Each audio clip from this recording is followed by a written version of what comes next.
美聯儲星期三宣布，將基準利率繼續維持喺4.25%至4.5%嘅區間不變。聯儲局喺會後聲明之中指出，近期市場波動加劇，經濟前景嘅不確定性進一步上升，同時警告高通脹同高失業率風險增加。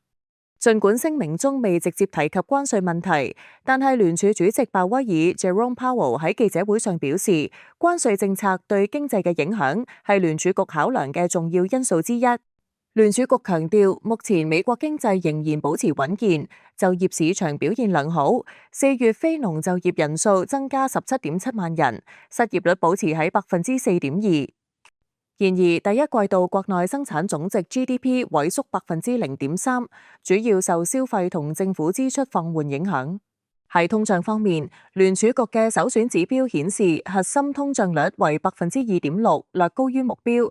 但係關稅可能導致物價短期內進一步上升。鮑威爾表示，聯儲局將會保持耐心，密切關注經濟數據，以調整貨幣政策。